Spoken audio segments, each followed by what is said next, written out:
right, Kirst, it's Wednesday morning. It's Jenny. T-minus 12 days. T-minus 12 today. The debates and then 10 days. That's what we got left in this campaign. Welcome to the show this morning. We've got Jenni Byrne with us. We've got Scott Reid with us. Hi. We've got Nick Taylor-Vasey from POLITICO with us. And Nick's going to bring us up to speed on what the political playbook is telling us about the election today. Today's all about debates. And this morning, your names are all in the playbook talking about how much you love preparing for debates. And a couple of people you know as well, Sean Speer and Brad Levine, who've advised leaders in the past, also talk about the drudgery involved in planning for a debate. And it actually brought to my memory something I'd repressed from 2019, which was when Paul Wells hosted a debate at Maclean's, and I was at Maclean's. We did Sounds awful already. Wasn't that 2015? That was 2015, not 19, right? Yeah, it was both. And 2019, the difference was there was no liberal leaders. So we did a similar kind of debate prep where the idea was, help Paul iron out questions, get a sense of the rhythm, all that stuff. And my job was to play the role of Jagmeet Singh. And my colleague Jason Kirby was Andrew Scheer. And then Elizabeth May was played by the late Anne Kingston. And I had read most of the NDP platform, and I had watched a lot of Jagmeet Singh events and a lot of other events. Thought I brought it, and as it turns out, I think Anne Kingston, bless her passionate soul, was in a bunker for 2 weeks. She came, and she absolutely annihilated both of us. Elizabeth May won that debate. She did better than Elizabeth May did, and I never wanted to be a part of anything like that ever again. So I have a lot of respect for people who've gone through this process in obviously much more robust ways, because the stakes in that room in the Rogers building were, about 1.5 million times lower. But it was still just the pressure of saying the wrong thing. I felt it even then. In 2015, the Trudeau people started out using John Manley standing in for Stephen Harper, but he was too bland. Go figure. In 2015, they had John Manley standing in for a tall lamp, but he was too bland.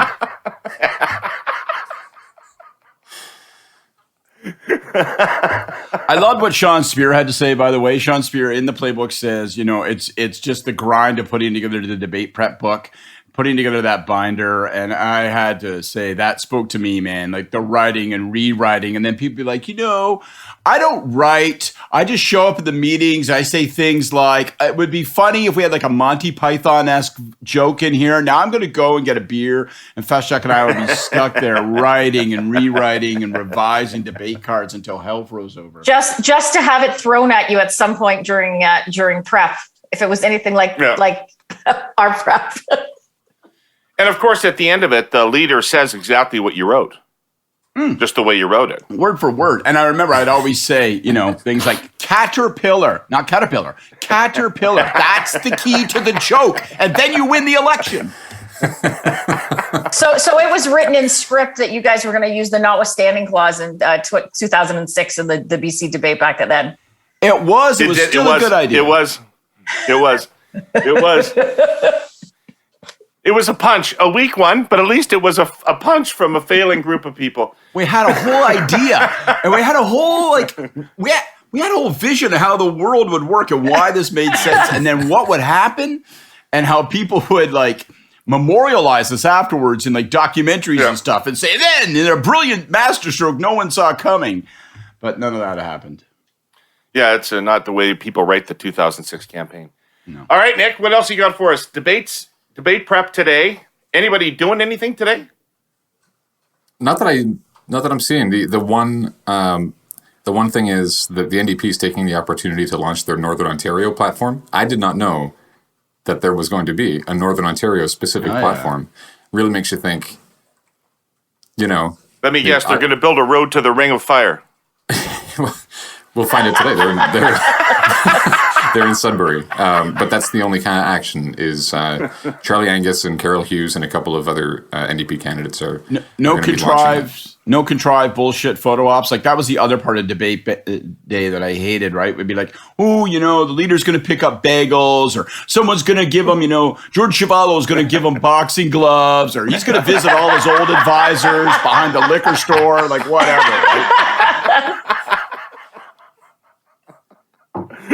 Right? All right, Nick, I know you'd love to stick around, but you got to go back to sleep, don't you? Yeah, that's right. You know me well. Yeah. See you guys tomorrow. Bye. Check out the playbook today, everybody. So Frank has increased his nightly sample size, so we're going to do a little dive into the numbers right now. So this is a 3-day roll with 1,100 cases in it. So Sunday, Monday, Tuesday's data. National, which I know doesn't mean very much, but national 34 Conservative, 32 Liberal, 16 NDP, 3 Green, 10 People's Party, 4 Bloc Québécois. Now let's look at Ontario. 38 Liberal, 32 Conservative, 15 NDP, 3 Green, 11 People's Party. Now, maybe the most significant thing is Quebec in these numbers, where the Bloc vote appears to be disappearing. So in Quebec, we have 35 Liberal, 21 Conservative, 18 Bloc, 14 NDP, 3 Green, 9 People's Party. Wow. And all I can say about British Columbia is that he shows it a tight 3-way race. Everybody shows it a tight 3-way race. But EKOS has never had the Conservatives behind in British Columbia in the course of this campaign. But it is a 3-way fight. Now, if you are my age, between 50 and 64, this is how the campaign feels to you. 37 Liberal, 39 Conservative, 11 NDP, 4 Green, 4 People's Party. That's BC? No, that's if you're aged 50 to 64. Oh, okay, sorry. That's what Herle and I think. Yeah. As we polish our hot rod cars and talk about foreigner. But look at what this election is like. Foreigner 4, right? Foreigner 4, hot-blooded. Check it and see. Mm-hmm. Yeah. Jukebox hero. But if you are under the age of 35, here's what the campaign looks like.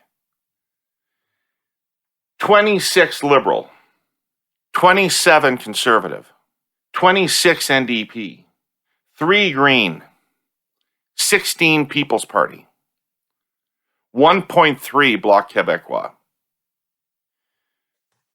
Oh. So, listen, a couple of takeaways. Go ahead, Jenny. No, you go ahead, David. You go ahead, and then I'll give my thoughts.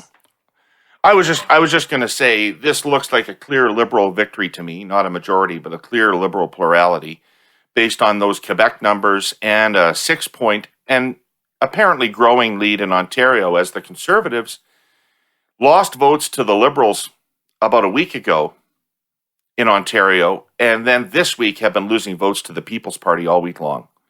Well, in Ontario. Yeah, because they're down a point from what they were in the last election in Ontario, and if the People's Party is at 11, and any evidence that I've seen, if you can take lawn signs, which you shouldn't, but if you take lawn signs, there's a lot more of them that I've seen out and about in the ridings that I've gone through than what Conservative signs are. But it's funny. So the two factors that are so different, you guys, I always tease you that you guys love to pump up the Greens and talk about them. They're actually going to be a factor in this election, but just not in the way that people would have thought about at the start. They're actually, the factor they're going to be is they've completely fucking collapsed. And so it'll be interesting to see where their votes go. I assume it somewhat looks in looking at these numbers and some of the other polls, it looks like in Ontario, they've gone to the Liberals, and in BC, they've gone to the NDP. So so they're playing a factor. And so if you look at PPC is at 11%. The Conservatives, we're at 32%, down from 33% in the last election. But can you imagine if the People's Party didn't exist for Aaron O'Toole and the Conservatives? Even if half of that was going to him, he'd be close to. They'd be in a position to win. Yeah, yeah, and so there's this underlining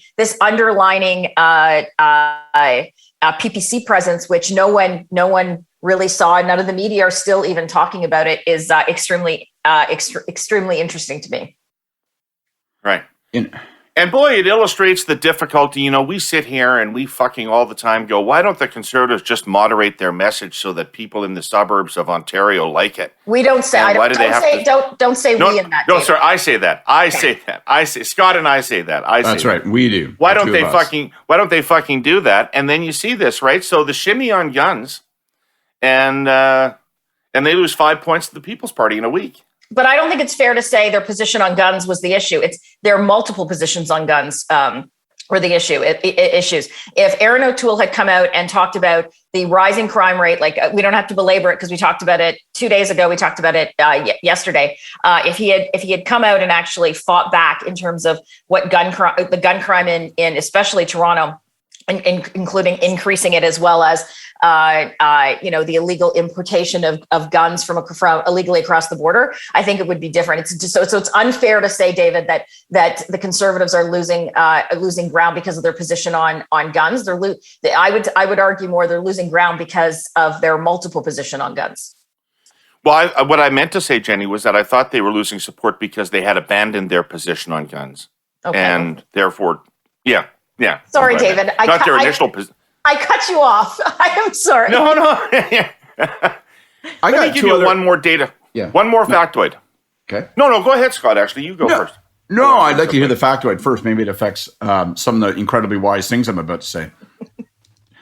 All right. Let's continue our little talk about perception versus reality. This is number 2 in a series.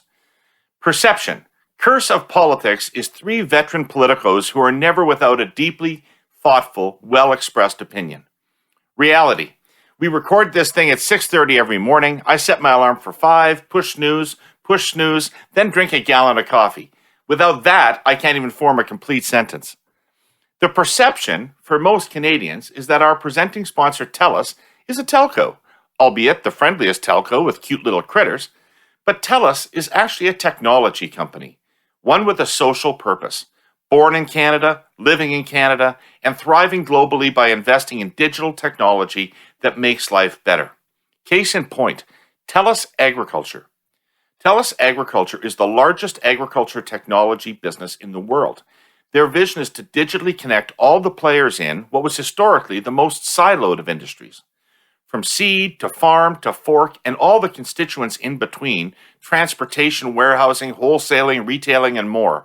What you get is better collaboration, enriched data sharing, streamlined operations, and efficiencies, so that the way we grow and get our food is safer and more sustainable, economically, environmentally, and socially. Not a small task. TELUS Agriculture is in more than 50 countries and already works with 9 of the 10 top agricultural customers in the world. It's telling. While their competition spends big money on sports teams and media properties, TELUS would rather focus on innovating and investing in technology in industries like agriculture, healthcare, and more. To do some good, go to TELUS.com to learn more. Well, I'm gonna be interviewing later today, and I think it'll probably be out. I don't know whether it's out today or tomorrow. I'm reconvening my NDP panel to talk about the NDP campaign and the campaign from the NDP perspective. I was going to say, and I just want to take this through you. So, under 35, the NDP are at 26%. 35 to 50, they're at 13%. 50 to 65, they're at 11%. And over 65, they're at 15%. So you can guess what percent of the vote they're going to get. And it's not their top line figure of 16. Right? So this is also good news for the Liberal Party. This is right now, the NDP campaign is mostly a children's crusade. And they have themselves hit a wall and maybe started to retreat as well.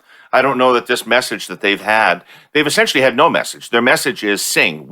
You prefer sing to Trudeau. They're running on sing overwhelmingly. And I think that appears to have taken them as far as it's going to take them. Well, that's exactly where I was going to go. I was, in fact, going to make the point about the NDP because they're at 16, and I know going by like 1 percentage point and 2 percentage points is dangerous, but in a 3-day roll-up, 16 nationally, 15 in Ontario, and probably with a momentum that's negative, those are really troubling numbers for the NDP and really, really exciting numbers for the Liberals, especially in Ontario. It starts to really give you, like, they're not taking back Davenport with these numbers, and so they've got a real issue, which I think then starts to, to me, if you're Trudeau and you're preparing for the debates and we're joking in Nick's column and all that stuff, Nick, the playbook, thinking about, well, how does debate prep go and what do you spend your time thinking about? I think one of the things you have to think about if you're the Liberals is that Singh is going to come at you with an axe because he's got no choice. He's got to squeeze his way. He'll try that tonight in the Quebec debate, but in particular in the English language debate on Thursday night, Singh has no choice but to really try to burst into the frame and say, hey, I'm here. I'm the guy you like. I'm the guy you find appealing. Here's why. Let me bank that. And if the Liberals can get past Singh on Thursday night, that's a real big job. That is getting you close to closing this deal in Ontario. The other thing I wanted to mention is Quebec. Jenny, you know the riding stuff better, but when you've got a split like 35-18 for the Bloc, 21 for the Conservatives, I think a lot of that 21's got to be concentrated in that strip of blue ridings. You're going to see with that kind of like, if the election was this minute and it broke that way, the Liberals will get some splits. They'll win some seats in Francophone Quebec that they should not necessarily have anticipated getting. So their hope before the campaign, they'd pick up seats in Quebec, which looked like it had melted, looked like it had vanished. Again, that TVA debate, it mattered. It looks like the TVA debate has really set Blanchette back. Really for Blanchette more than anybody. What happened to Blanchette and what is he going to do tonight?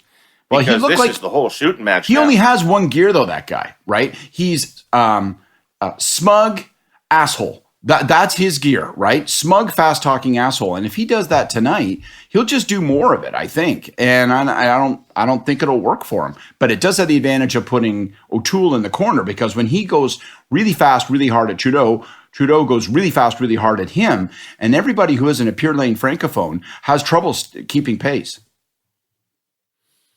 Right. So let's talk about the Conservatives. If you're them, so they so clearly won the first 2 weeks of this campaign. And they had soared up to 37%, maybe higher, in the polls, and they were winning Ontario decisively. And now they've spent the last week and a half rolling around on the ground trying to put out fires, and haven't given anybody a reason. Yeah. I think, David, I don't think they won. I think they won by default. I think they won because the Liberals just did not have any wind at their back. For a party that called an election, knowing exactly when it was going to be a governing party, they were completely ill prepared for coming into the campaign. So, and I'm not putting anything against the Conservatives. It was like they did, as Scott said yesterday, front of the house. It's a very well-run campaign, but I think it had more to do with the fact that their main opponent was just literally flailing about. And we know in this, if we have to pick a week and a half or 2 weeks where we're going to have a tough going, the first 2 weeks are a lot fucking better than the last 2 weeks. Yeah, for sure. But they were setting the agenda, and I agree with you, by the way, that it was mostly a bad start by the Liberals, but the Conservatives at least were setting the policy agenda early. They were putting out announcements. They looked like the plan was working. They had a plan. They had that week where they were appealing to, the working people of the country with their labor legislation. And then, like, for the last 10 days, there's been no reason to vote for them that you can hear out of their messaging. And they've got they haven't had a second act. Yeah, I think that's fair to say. In terms of setting the agenda, though, if you were probably to go to all the people that you polled and ask them what the Conservatives announced in the first 2 weeks, they wouldn't be able to name one thing. No, and people in my focus groups couldn't either, but they did know they were announcing things, and that they were announcing things out of a plan that at that point didn't exist from the Liberal Party. Well, he is the man with the plan. He is the man with the plan. But that like in all things in life, it's that first chunk of pickup that's easy. Like when you're, David, you and I are men of a certain proportion. When you try to go on a diet, it's always the first 11 days where you're pumping your fists and going, wow, this is rocking. Look at this. I've dropped 11 pounds in 9 days. At this pace, I'll weigh 93 pounds by March, But what as long as I keep drinking 20 glasses of water a day. So that first, that you can make a lot of ground in that first, chunk just by doing things well in life, right? Correct your low expectations and all that. But this is where it gets really hard. To me, the Conservatives, they need 3 things by voting day, right? Like you need 3 conditions to be prevalent. You need people to have a view generally that O'Toole is appealing and unthreatening. You need people to be reminded that they're pissed off at Trudeau and they've had a fucking enough of that act. And third, you need people to be saying, I'm really concerned about affordability and economic management. And on balance, I think the Conservatives are better poised to do that. You gotta get those conditions created. So, work back instead of going, well, what do we want? What's our announcement today? What's our policy platform? You got to work backwards from saying by September 20th, these 3 things must be rooted in the minds of voters. Working backwards, what do we do now? And I wouldn't piss a lot of time away today in the Quebec debate trying to appeal on Bill 21 or any of those kinds of things. I'd be setting up tomorrow night's debate if I was O'Toole. The second block, I think, in tonight's debate is affordability. I'd really be trying to hammer on that. Present myself as acceptable, decent, likable, and really try to hammer and connect more than anyone else on affordability. But that's all makes sense. But you left out one other condition that they need, and maybe you're assuming it just happens. But they need to collapse the PPC vote, especially in Ontario. They need that 11% to become 4%.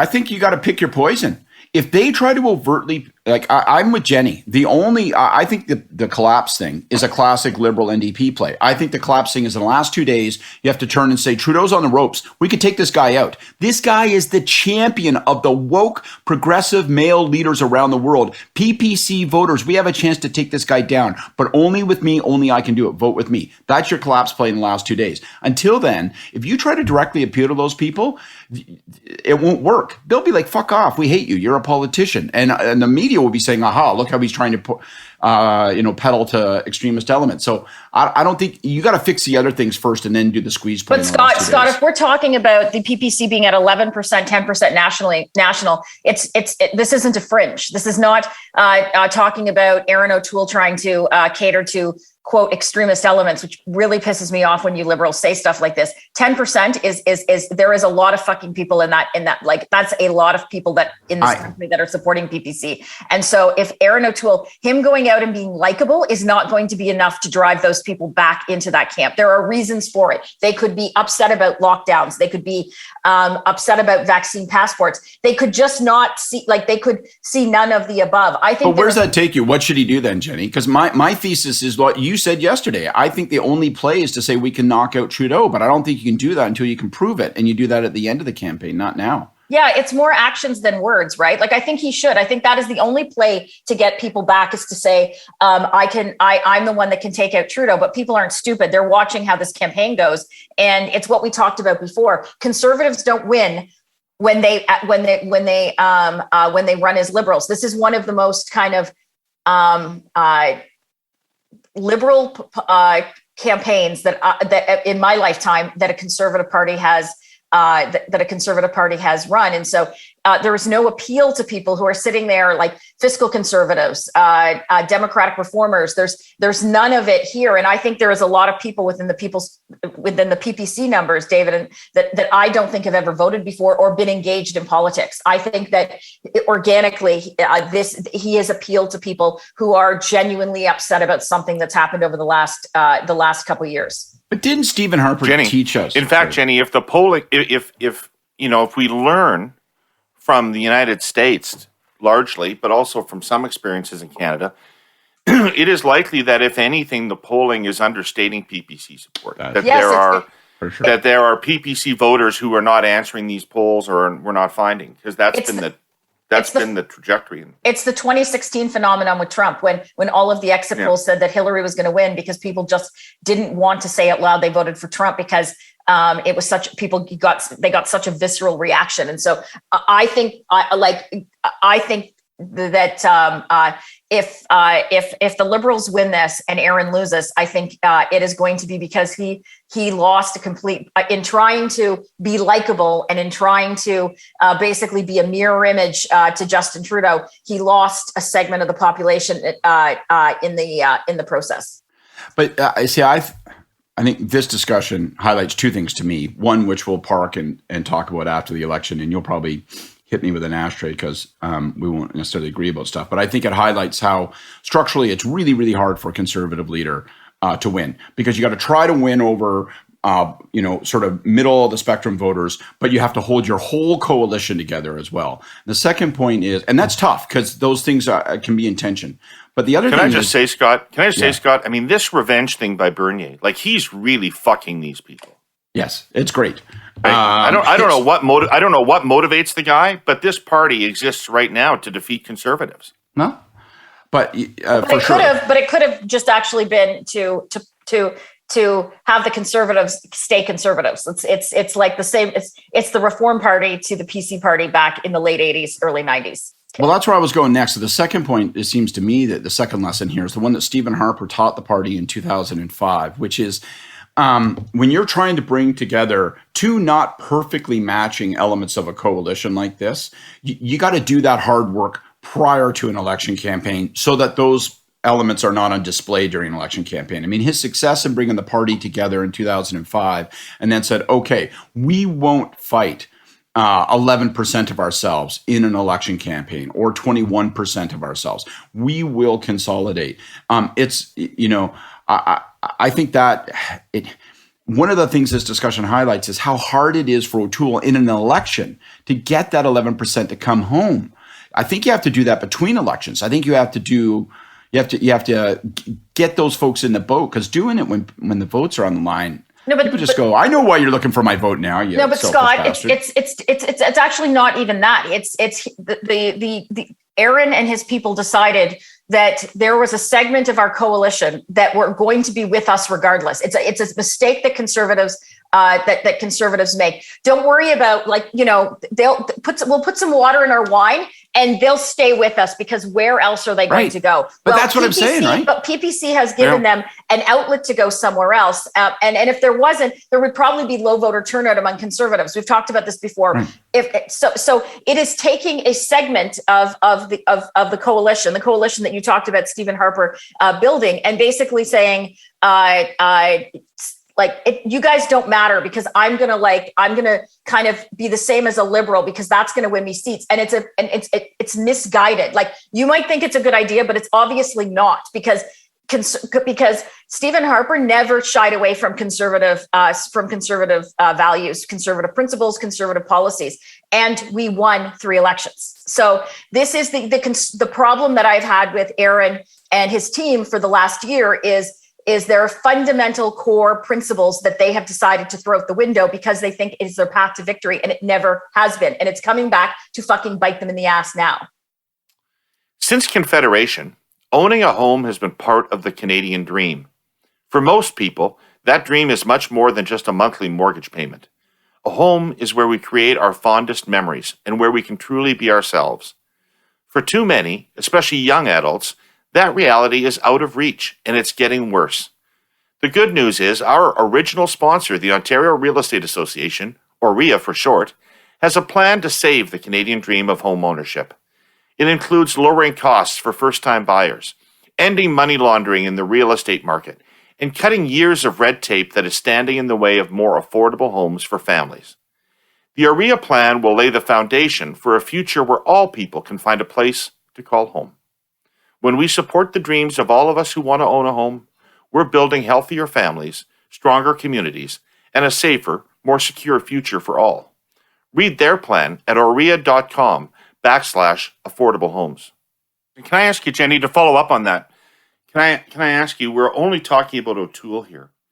Is there somebody else that the Conservatives could put in the window that would reassure people who've left the Conservatives for the PPC? Is it Pierre? Is it Harper? Is there some surrogate that could enter this campaign? He's the leader. He's the leader. We are a leader. We are a leader driven. We're a leader driven electoral process. You can't put someone else in the window. Aaron is the guy, just like Trudeau is the guy, just like Singh is the guy. There's nothing that they can do to say someone to go out and say, don't worry, this fucking doofus will be a Conservative when he gets elected, or like, don't worry about it. No. Well, the Liberals for many elections trotted out Paul Martin as evidence that they knew how to run an economy and balance a budget long after he was leader, with diminishing returns, I would say, over time. But certainly they thought over many elections that was a useful thing to do to signal to blue Liberal voters or Liberal Conservative switchers that this was still the party of Paul Martin. You don't see a similar factor for the Conservatives? I don't think so. And I think if they wanted to do something like that, it's almost too late. Would Harper resonate with that 11%, or is it just a weird amalgam of people? Some who are mad about facts, some who are mad about government in general. Like, would he speak to those people? Would he if he showed up and said, "Listen, I am full-throated endorsing Aaron. We got to get behind him. There's only one Conservative option in this country." Would that move to that 11%, or are they kind of a different sort of? Well, no, I think you keep. This is the issue, Scott. So, Scott, you keep thinking this 11% are like outliers and people that it's anti-vaxxers or it's anti-government, and it's not. It is people that just don't like any of the above. And are unhappy currently with government. That doesn't make them like crazy outliers. Those are people that like, and if that's the case, if this is how parties look at this, they're going to be in for a rude fucking awakening. As for Harper, he is very well thought of. I have knocked on doors. I have talked to, dozens and dozens of candidates. Stephen Harper's name does not trigger bad memories, a bad reaction. At all. So would he appeal to this segment, to the voters that Aaron is appealing to? Obviously, because he won 3 elections. The seats that Aaron needs to pick up, we have won in the past. But I'm not sure. So shouldn't he do it then? Shouldn't he do it first party? Shouldn't he come out if he can affect that and balance those scales a bit? Shouldn't he do it? No, but I don't think it will affect. I don't think anything's going to affect it now, Scott. We started advanced polls. I thought you just said it would. I thought you just said that he would appeal to those voters. He would, but it's too late. It's too late. Yeah. We are the day before, advanced poll starting. It's too late. The train to where this election is going is happened. So we've got the debates, which by the way, I think are going to be a big nothing burger because I think they're going to really fucking suck. And I think they're going to be boring to watch. I hope I'm wrong. But at the end of the day, this is a lot on the ground now. And so this is going to come down to who has the horses on the ground. Is it the Liberals? Is their data better than the Conservatives? Do they have more volunteers? Do they have a better GOTV plan? This is ultimately now what it's coming down to. Yeah, I think Shachi Curl's likely to win the debate tonight. Or